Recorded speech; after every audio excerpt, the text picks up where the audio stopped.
예, 시청자 여러분, 예, 설날 아침 잘 보내고 계십니까?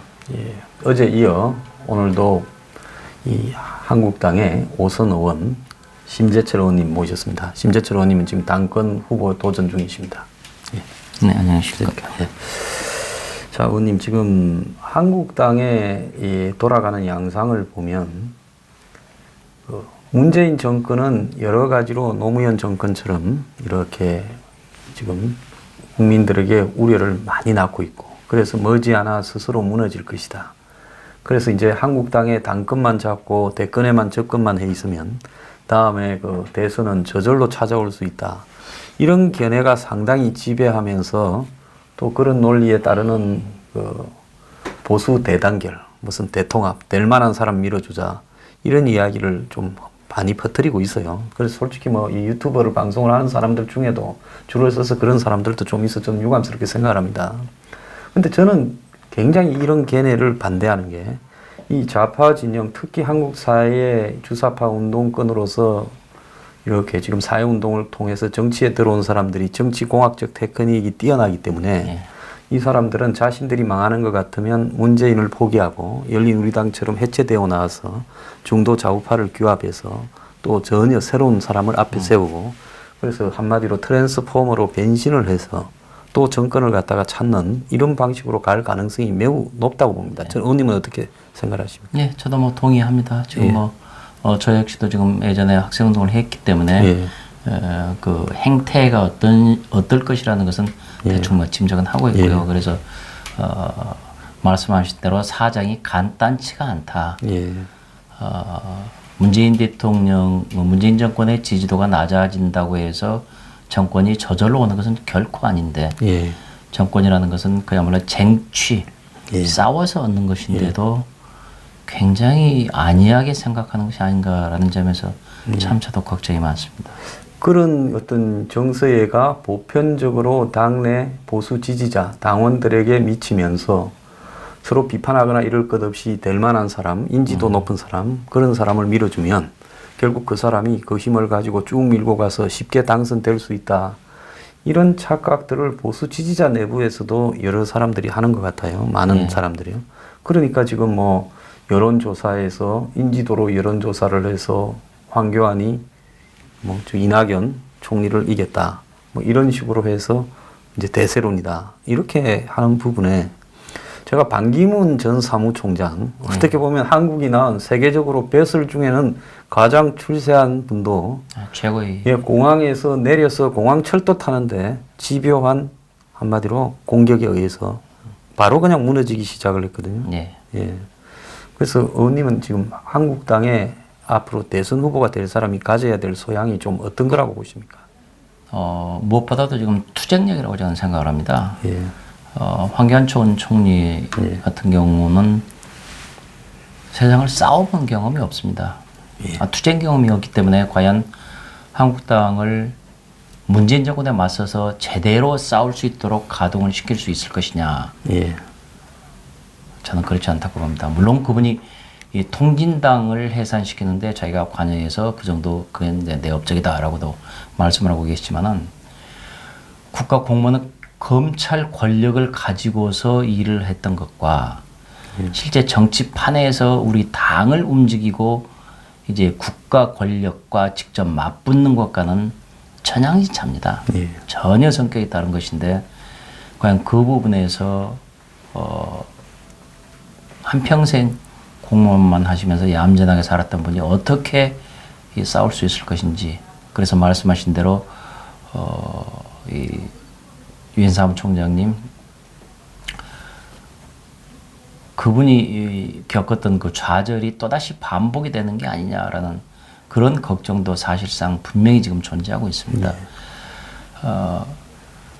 국가 전체적으로 바라보는 관점들, 세계관들 뭐 이것은 함부로 뭐라고 지금 판단은 못 하겠습니다. 그것은 겉으로 드러나지는 않은 것이니까요. 그러나 세계관에 대해서는 제가 함부로 얘기할 수는 없지만은 그러나 살아왔던 이력이 보여주는 것은 저희들이 쉽게 얘기할 수 있고 그리고 그로써 유출을 할 수 있기 때문에 저희들이 생각을 할 때 과연 정권을 놓고 싸우는 뺏고 뺏는 치열한 싸움에서 과연 제대로 싸워낼 수 있을 것인지 참 걱정이 큽니다. 설날 아침에 이런 걱정부터 하는 게 참 유감스럽네요.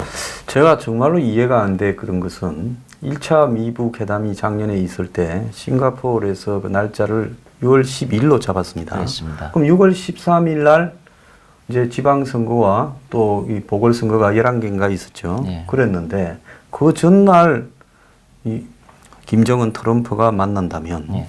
결국은 그 영향이 밤새도록 미쳐서 그렇습니다. 4.27 판문점 선언에도 국민들은 맹목적으로 그 판문점의 그 이 어떤 감성적인 포장, 그 김정은, 문재인 두 사람 만나는 포장을 보고 지지율을 뭐 80%다 어쩌다 이러지 않았습니까? 그러면 당시에 한국당이 그 이 미북 정상회담 날짜를 바꾸라고 백악관이 우리를 죽이려고 그러냐 이런 말이라도 당시에 홍 대표가 그렇게 말을 잘 하는 분이 거칠게 왜 그런 말도 하나 제대로 미국 백악관을 향해서 말하지 못하고 날 바꿔라고 이야기하고 당신들이 우방이냐고 한번 그렇게도 했어야 되는 거 아니냐 저는 그렇게 생각합니다. 결국 그것 때문에 싹쓸이가 됐거든요.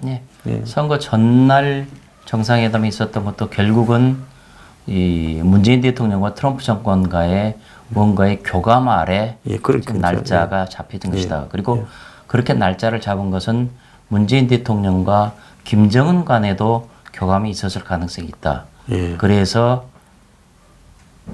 이 미북 정상회담을 날짜를 잡을 때 정상회담 선거 직전에 잡는 것이 그래도 좋지 않겠느냐라고 얘기를 하고 그래서 지금 김정은의 그런 요구에 따라서 뭐 트럼프야 한국이 어떻게 되든 그렇게 직접적인 신경은 안 쓰니까요. 뭐 그런 점에서 그냥 뭐 그렇게 하자라고 이렇게 쉽게 넘어갔던 게 아닌가라고 그렇게 추측을 해봅니다.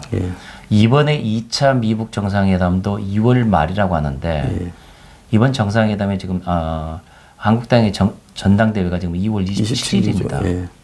그렇다면 전당대회 직전에 또 미북 정상회담이 있어가지고 이번에 또다시 전당대회가 완전히 초쳐지는 것은 아닐까라는 그런 지금 우려도 지금 할 수밖에 없습니다. 지금. 그래서 지금 그럴 바에야 차라리 정상회담을 좀 더 전당대회를 좀 더 늦추고 시간을 벌어서 그동안에 지금 문제가 제기된 선거 룰도 다시 한번 정비를 하고 그다음에 국민들한테 우리 전당대회를 충분히 홍보를 하고 그리고 그 벌어진 시간만큼 치열한 내부 토론을 통해서 또다시 우리 판을 우리가 만들어가고 뭐 그렇게 해야 되지 않을까라는 그런 생각도 지금 해봅니다. 제 유튜브에서 댓글을 달거나 의견을 피력하는 분을 보면 거의 7, 8% 정도 되는 분이 한국당의 전당대회는 이번에 투쟁력이 있는 사람으로 해야 된다. 그래서 뭐 이런 말에 거의 이의가 없습니다. 제가 매일 그 방송을 하고 있는데요. 그런데도 불구하고 한국당의 수뇌부는 그런 이 보수 또 나라의 정체성을 찾아야 된다는 분들의 여망과는 다른 방식으로 전당대회를 저렇게 조용히 죽는 방식으로 끌고 가고 있다면 이 또한 큰 문제가 아닐 수 없다고 봅니다. 자, 지금 미국의 워싱턴 포스트지에 한국의 문재인이 트럼프를 꼬드겨서 김정은에게 붙였고 결국은 김정은이 트럼프의 그런 충동적인 적극적인 성격을 가지고 큰 실무 회담 없이 이번에 직접 만나서 톱다운 방식으로 이제 북한에 유리한 것들을 얻어내려고 한다. 그런 이야기가 이제 공공연하게 미국에서 보도가 되고 있습니다. 그렇습니다. 그래서 트럼프가 미국 정보기관 16개의 수장이 북한이 비핵화 할 리가 없다고 엊그제 이 상원 청문회에 가서 공동으로 다 진술했음에도 그 사람들 공부 좀 더 하라, 학교 좀 다니라 그래라 이런 황당한 소리를 하고 있거든요. 그랬죠. 이건 뭔가가 지금 트럼프, 김정은 세 사람 사이에 이번에 또 다른 어떤 쇼를 하고 그 쇼의 종말은 결국은 북한의 비핵화를 그냥 유보하는 게 아니라 그냥 포기하고 사실상으로는 핵 동결 그리고 일부 뭐 영변 핵시설 쓰지도 못하는 거 다시 폭파 조금 하고 일부 ICBM 좀 이렇게 제거한다. 이 선에서 거대한 선물을 돈과 또 제재 완화와 그다음에 종전선언과 일부 미군 감축 이런 것들을 던져주는 쪽으로 지금 가는 가능성이 매우 유력해지고 있거든요. 예. 자, 이렇다면 의원님이 만약에 당 대표가 되고 그 이후에 이제 정상회담이 열리게 된다면 어떻게 당장 좀 이 부분에 대해서 입장을 표명하시겠습니까? 정상회담이 저희 전당대회 뒤에 있게 된다면 네, 네. 저는 가장 먼저 미국으로 날아가야 된다고 생각합니다. 예. 그리고 전당대회 날짜와 상관없이 지금 예. 한국당 당 지도부가 해야 될 일은 예. 즉각 미국으로 날아가서 예. 한국 대한 정책에 영향을 미칠 수 있는 트럼프는 직접 만날 수가 없겠죠. 예. 그러나 트럼프가 아니더라도 그 밑에 이제 정당 책임자들 만나가지고 예. 한국의 입장들 최대한 설명을 하고 이렇게 지금 미국 정상회담이 되어가지고 핵 동결로 그냥 어물쩍 넘어가서는 안 된다는 것을 강력하게 저희들이 지금 얘기를 하는 수밖에 없다고 저는 봅니다. 저는 미국으로 넘어가서 직접 얘기를 하고 미국 조야에 호소하는 것이 지금 상태에서는 가장 필요한 방법이 아니겠느냐라고 생각합니다. 저도 그렇게 생각합니다. 저는 가능하면 뭐 한국당 의원 수십 명이라도 미국에 가서 아니 북한의 김영철도 만나주는데 한국의 당 대표와 또 의원들이 이렇게 수십 명이 왔는데 미국 대통령이 면담을 좀 안 해주냐 이렇게 항의도 하고 이제는 미국과 우방이다라는 이런 어떤 체면을 가지고 넘어갈 단계는 지금 벗어나고 있다고 보거든요. 그렇기 때문에 그런 어떤 투쟁이 필요하다고 생각합니다. 자, 의원님 그러면 이 북핵이 만약에 일본은 벌써 대비를 하고 있는 것 같아요. 북핵을 갖다가 이 미국이 사실상 그냥 핵동결이란 말로 보유를 인정해주고 그리고 비핵화는 포기하면서 뭐 장기적인 과제라는 이런 포장으로 북한에 여러 가지 선물을 준다. 그래서 아베는 이미 뭐 MD망을 강화하고 또 새로운 전투기를 미국과 더불어서 같이 만들고 또 전술핵을 가져와서 양쪽의 키를 같이 가지자 나토식으로 이런 걸 벌써 대비하고 있어요. 자, 한국은 여기에서 이제 만약에 북핵이 기정화되는 사실로 간다 그러면 어떻게 해야 되겠습니까? 의원님 대표가 된다면 어떻게 착수하시겠습니까? 그렇다면 당연히 한국도 핵무장을 해야 된다라고 저는 지금 강력하게 지금 주장을 하고 또 그렇게 방향으로 가야 된다고 봅니다. 핵무장을 할 수밖에 없다. 핵에는 핵으로 대응할 수밖에 없기 때문에 결국은 우리도 핵무장을 할 수밖에 없다. 한데 이제 그 방법으로 미군의 전술핵을 다시 들여오는 방법이 될 것이냐. 아니면은 핵 공유 협정 나토식으로 핵 공유 협정 형식으로 해서 핵을 공유하는 방식으로 갈 것이냐. 아니면 그저도 안 되면 독자적인 핵 개발에 들어갈 것이냐. 여러 가지 방법이 있겠지만은 어쨌든 우리 한국에도 핵이 필요할 수밖에 없다. 핵에는 핵으로 맞붙겠다라는 이런 강력한 의지를 표명을 하고 국민들에게 그것을 설득시키는 이것이 지금 굉장히 급하다고 봅니다. 뭐 아주 좀 의원님 말씀 전적으로 맞다고 보고 있습니다.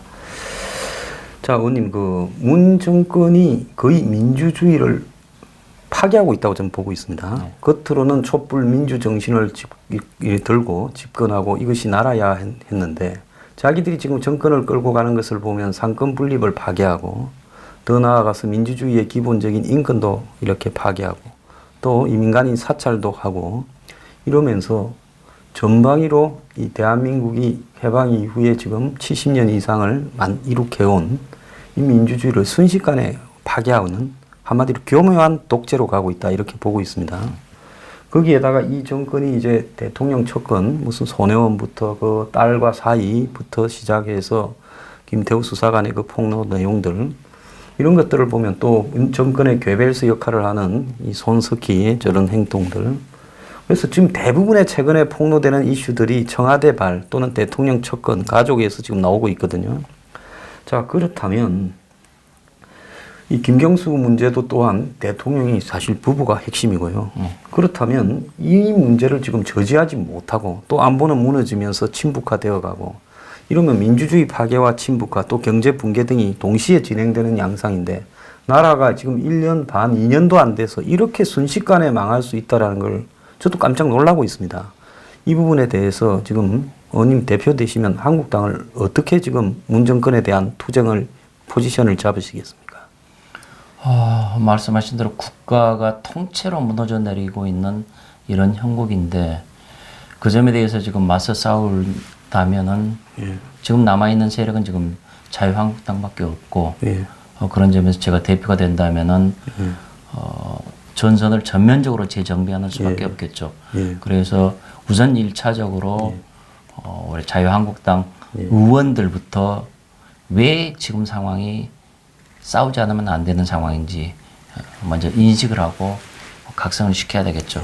알아야 지금 또 싸울 테니까요. 그래서 한국당 의원들 자체적으로 일단 인식을 시키는 작업들을 먼저 좀 해야 될 것이고요. 그리고 그 다음에 필요한 게 국민들의 이 지지입니다. 그렇다면 국민들이 어떻게 알릴 것이냐 여러 가지 다양한 방법을 좀 생각할 수도 있겠죠. 그래서 뭐 유튜브를 비롯해 여러 가지 방법을 쓸 수도 있겠고 저희들이 직접 나가서 홍보를 하는 그런 맨투맨 방식도 있을 수 있겠고 아무튼 어떤 방식과 수단을 또는 이제 뭐 전 지역을 돌아다니면서 뭐 강연회랄지 당원대회랄지 여러 가지 대중동원 방식도 있을 텐데 여러 가지 다양한 방식을 통해서 국민들에게 상황을 알리고 상황이 얼마나 심각한지를 알리고 국민들의 이 지지를 끌어내서 국민들과 함께 투쟁해 나가는 이런 방식을 쓸 수밖에 없다고 봅니다.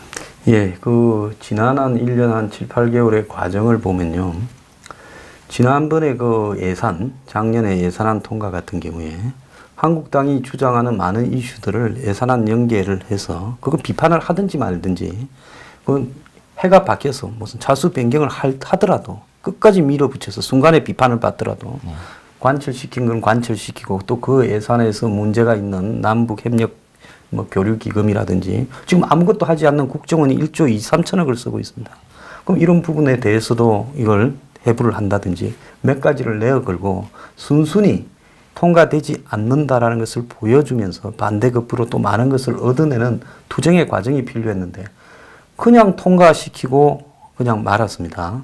자, 그러면서 지금 원내에서 한국당이 정권을 상대로 싸우는 것이 그냥 싸우다가 또 흐지부지되고 싸우다가 흐지부지되고 그러다가 또 물타기 나오고 협박 나오고 이러면서 사실은 개별 의원이 원내에 그분이 자질이 투철하다 하더라도 당이나 동료들이 협조하지 않는 상황에서 의원님도 그랬지만은요 싸우는 게 거의 불가능하다. 그럼 원내 지상주의가 아니라 몇 가지 지금 많은 것들이 있지 않습니까? 손혜원 특검하자, 김태우 특검하고 국정조사 청문회 하자.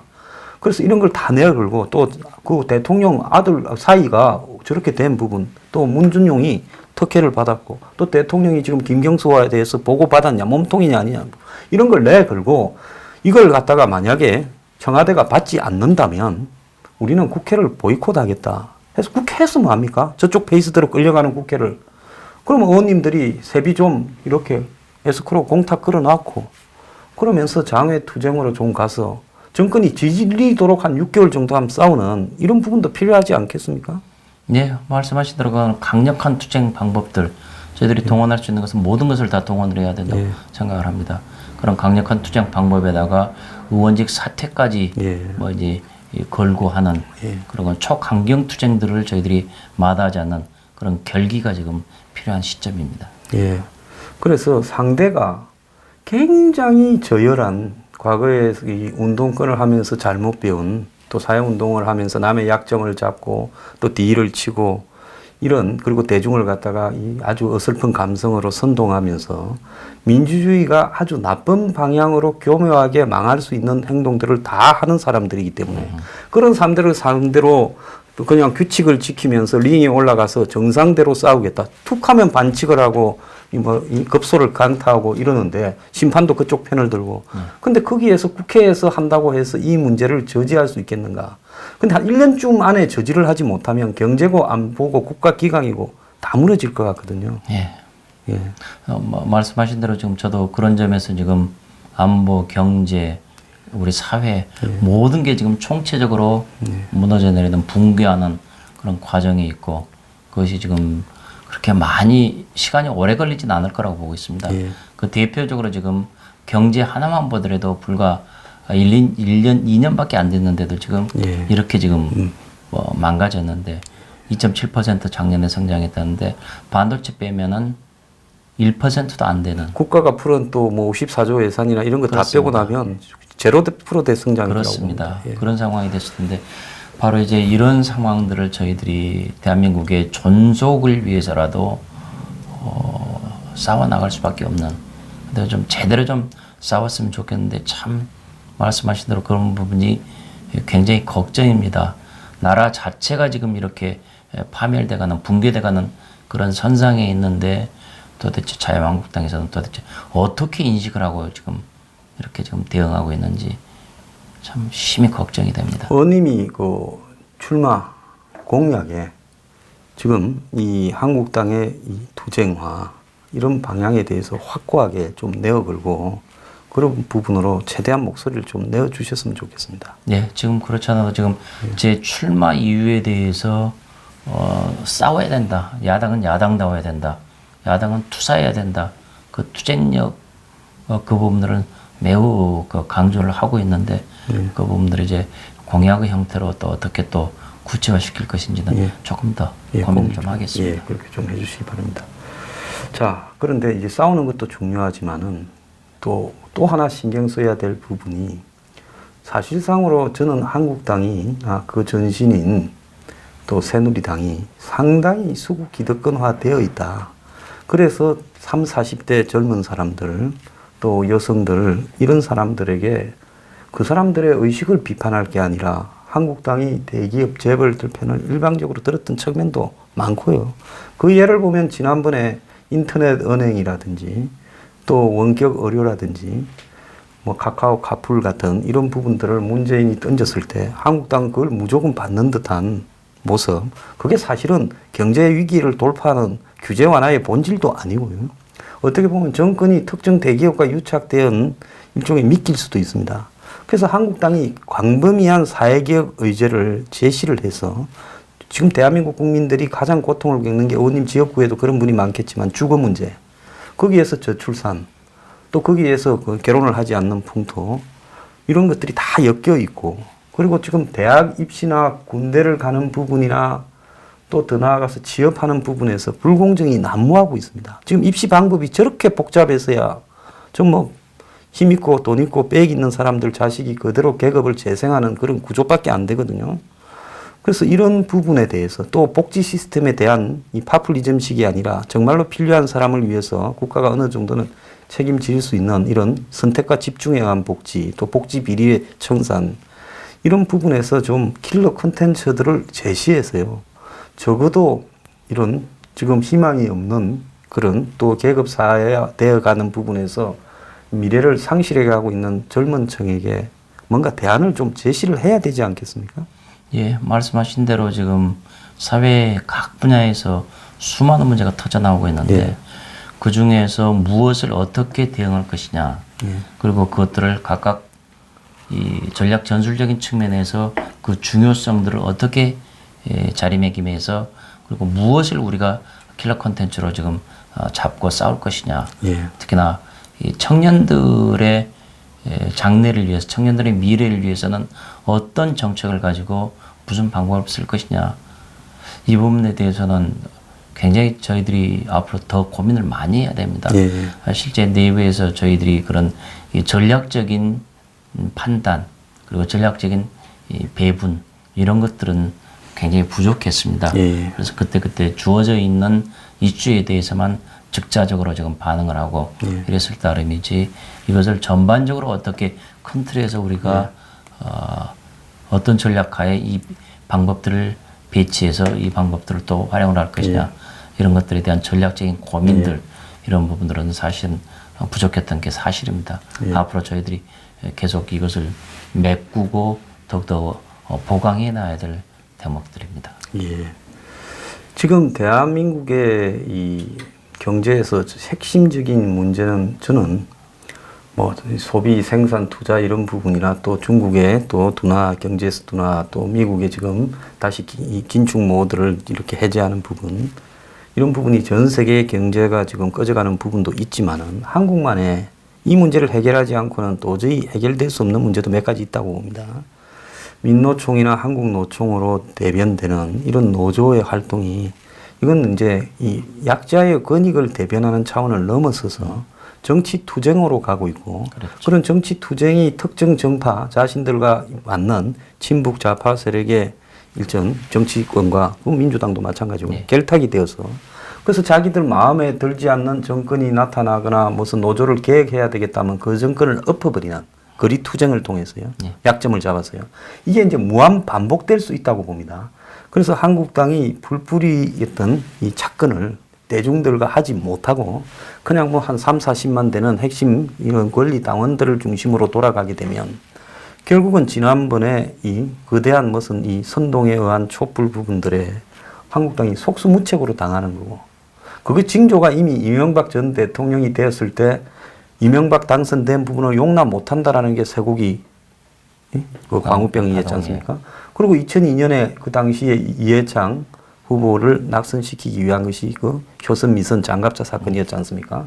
그런데 두 번은 뭐 대통령 선거에 영향을 미치거나 또 정권의 힘을 초장에 빼거나 하는 데 됐지만은 마지막은 거의 정권을 무너뜨리고 이제는 자기들 마음대로 자기 구미에 맞는 정권을 탄생시키는 쪽으로 이 민노총을 비롯한 이 좌파 대중 세력들이 이제 작동을 해서 성공을 시켰거든요. 이미 이제 성공을 했기 때문에 앞으로 이걸 갖다가 자신들과 또 다 있는 언론 노조 이런 것들을 통해서 얼마든지 한국당이 천신만고 끝에 집권을 했더라도 한 1년 만에 또 정권을 그냥 이렇게 탄핵이나 이런 것들을 통해서 내줄 수 있는 위기가 상존한다고 보거든요. 자, 이 부분에서 두 가지 문제가 있는데 하나는 한국당이 대중들에게 어떻게 바닥에 착근해 갈 것이냐. 다른 하나는 이런 정치 노조들, 심지어 미군 철수, 무슨 평화협정 주장하고 이런 정치 노조들을 저는 한국당이 총선 대선 공약에서 이 기존의 노조의 활동 범위를 벗어난 정치 노조 그리고 거기에 정치 임금을 보태가지고 한마디로 국가 생산성, 노동 생산성을 벗어나는 과도한 소수만의 특권, 철밥통 노조로 가는 이런 부분들을 국가가 이 헌법에 의해서 해체를 시키겠다. 이런 것을 내걸고 내년 총선이나 대선에서 정면으로 좀 붙어야 된다. 그걸 자꾸 끌려가봤자 결국 그 사람들은 한국당의 근본적인 적대 세력이자 국가의 적대 세력으로 국가를 망치는 쪽으로 작용하고 말 거라고 보거든요. 그래서 정면 어떤 전쟁을 한번 선포를 이런 노조 세력들이 한번 경고를 하고요. 그러지 않으면 전면 전쟁을 한번 벌이면서 국민들에게 이 선택을 하라. 그래서 당선되면 만약에 다음에 대선에 나오는 한국당 후보가 나는 6개월 안에 국민투표에 붙여서 이런 정치 노조들의 해체에 대한 부분을 그래서 헌법과 법률을 개정해서라도 이건 제재를 가하겠다. 좀 이런 어떤 결단이 없이 이게 가능하겠습니까? 예, 말씀하신 대로 지금 대한민국 사회가 지금 노조에 의해서 대단히 크게 지금 한쪽으로 이끌려 들어가고 있고 그래서 지금 아주 왜곡돼 있는 이런 상황입니다. 그렇다면 그 대목들을 어떻게 좀 우리가 지금 척결할 것이냐 관련해서 좀 그런 말씀들을 방안으로서 좀 말씀을 해주셨는데 실질적으로 지금 그렇게 구체적으로는 지금 생각은 해보지는 못했습니다. 그러나 그런 말씀해 주신 방안이 저는 굉장히 유용한 방안일 수가 있다라고 생각을 하고 그렇다면 이게 지금 어떻게 지금 대응을 할 것인가 이건 제가 조금 더 고민을 좀 해보겠습니다. 그러나 분명한 것은 대한민국 사회가 이렇게 노조에 의해서 특히 민노총에 의해서 휘둘리고 이끌려가서는 대한민국의 미래가 없다라는 것은 분명합니다. 예. 자, 그 아까 한국당이 이렇게 바닥에 대중에 이렇게 착근된 그런 어떤 이 상향식 정당이 되지 못하고 어떻게 보면 소수의 이 하향식 정당화되어서 지난번에도 탄핵 위기에 내몰렸을 때 그 촛불이라는 부분에 대해서 맞불을 하거나 진실을 알리고자 하는 그런 흐름이 뭐 일부 이 시청 앞에 모여서 태극기 부대를 이루었지만은 턱없이 부족했거든요. 그래서 이 한국당이 이 바닥에 착근하는 대중 정당으로서의 변화가 좀 필요하다고 보지 않으십니까? 네, 맞습니다. 그건 저희들이 당연히 해야 될 일입니다. 그게 저희 당 자체의 착근력 자생력의 강화를 위해서도 차근히 돼야 되는 것이고 그런 점에서 기층 국민들, 일반 국민들과 광범위한 소통을 하고 그 사람들을 우리 편으로 끌어들이는 노력 당연히 해야 됩니다. 그런 것들이 매우 부족했던 것이죠. 그래서 지금 여태까지 저희들이 제대로 해야 하지 못했었는데 앞으로 이런 대목들은 당연히 해내고 이 국민들과의 직접적인 이 소통 그리고 그를 통한 정치 조직화 내지는 이 기층에 대한 서민에 대한 우리들이 실질적인 우군화 작업들 이런 대목들은 당연히 해내야 될 작업입니다. 예. 그 앞으로 좀 돌아가면 그냥 이런 식으로 당권 후보들이 나와서 정해진 룰대로 가서 맥없이 특정 정해진 사람이 1등을 하는 양식으로 가면 제가 볼 때는 한국당의 거의 정권을 되찾아올 미래가 없어져 간다고 보고 있습니다. 아주 중요한 순간인데요. 의원님께서 그 같이 출마한 후보들 중에서 지금 이런 식으로 당권 경쟁 양상이 짜고 치는 고스톱 마냥으로 자격도 없는 사람에게 억지로 자격을 부여해서 그래서 흘러가지 못하도록 좀 강경한 제동을 걸 생각은 없으십니까? 우선 지금 룰을 세팅하는 자체가 저희 후보들의 의견을 완전히 배제하고 일방적으로 지금 진행을 해왔고 그러다 보니까 토론도 없이 진행을 하고 또 심지어는 연설도 듣지 못하고 투표를 하게 되는 아주 잘못된 이런 것들이 나오는데 이 부분은 지금 그 다른 저와 생각을 같이 하는 다른 후보들과 지금 연합전선을 펴서라도 이 부분을 좀 바로잡고 뜯어고치도록 최선을 다 해보겠습니다. 그 이제 이 끝부분인데요. 의원님께서 정치를 하는 이 목적은 무엇입니까? 무엇 때문에 의원님께서는 정치를 이렇게 하십니까? 굉장히 힘들지 않습니까? 그죠? 세상이 조금 더 밝은 사회가 됐으면 좋겠다라는 생각에서 저는 정치에 뛰어들었습니다. 제가 교통사고를 당하고 병원에 있으면서 사람들이 휘둘리는 모습들, 교통사고 당하면은 가해자 쪽에서 중간에 사람들을 내세워 가지고 소송에 들어가지 않고 협상을 끝내도록 하는 그런 것들을 많이 봐왔습니다. 그리고 당장 돈이 급하니까 그런 것들에 좀 굴복하고 하는 모습들을 보면서 자기 이익을 제대로 자기가 찾아야 될 권리를 찾지 못하고 저렇게 중도에 굴복하는 모습들을 보면서 대단히 가슴 아팠는데 바로 그 점도 지금 제가 정치에 뛰어들게 된 하나의 요인이었었는데 그렇게 지금 국민들이 좀 더 따뜻한 세상, 좋은 세상을 그리고 자기의 권리가 침해되지 않는 그런 세상이 됐으면 좋겠다라는 점에서 제가 이 정치판에 들어오게 된 것인데 좀 더 크게 얘기를 하자면은 대한민국의 정체성이 보존이 되고 올바르게 이 미래가 펼쳐질 수 있도록 이 선배 세대로서 제 나이 세대로서 제가 해야 될 일은 하는 게 이 시대의 숙명이다라고 저는 그런 생각을 하고 있고 바로 그런 관점에서 정치를 앞으로 해 나가고 움직여 나갈 생각입니다. 자, 의원님 그 마지막으로 한 33만 4만쯤 되는 그 권리 당원들이 이번에 투표를 하시지 않습니까? 그 전당대회 대표로 나오신 분들한테요. 그분들한테 이번 투표에 좀 이렇게 어떻게 좀 투표를 해달라고 당부하시고 또 호소하는 말씀을 좀 해주십시오. 이번에 투표권을 행사하실 한나라당의 당원 여러분, 여러분의 한 표가 우리의 대한민국의 내일을 결정하게 됩니다. 내가 그 사람의 이름을 들어봤다라는 그런 인지도, 인기 투표가 결코 아닙니다. 이번 선거는 이 엄중한 국가 위기의 시기에 한국당의 선장이 누구냐. 그래서 그 선장이 앞으로 어떻게 우리 당을 운영해 나가고 문재인 정권의 폭압에 맞서 싸울 것이냐. 그래서 대한민국을 바로잡을 것이냐 하는 매우 엄중한 싸움입니다. 여러분의 한 표가 대한민국의 미래를 결정하고 우리 자유한국당이 살아남느냐 아니면 또다시 주저앉아 버렸느냐를 결정하게 됩니다. 여러분들의 냉철한 판단, 과연 누가 우리 한국당을 문재인 정권의 폭압에 맞서 싸움에 임하는 그런 정당으로 만들 것이냐. 바로 그 점, 우리의 미래를 생각하고 우리의 후손을 생각하면서 여러분이 임해 주시면 고맙겠습니다. 저도 여러분과 함께 대한민국의 발전, 우리 한국당의 내일을 위해서 함께 싸우겠습니다. 예, 아주 감사합니다. 좋은 말씀. 저 시청자 여러분, 이 설 연휴에 정치인 나왔다고 그 색안경을 끼고 그렇게 보실 게 아니라요.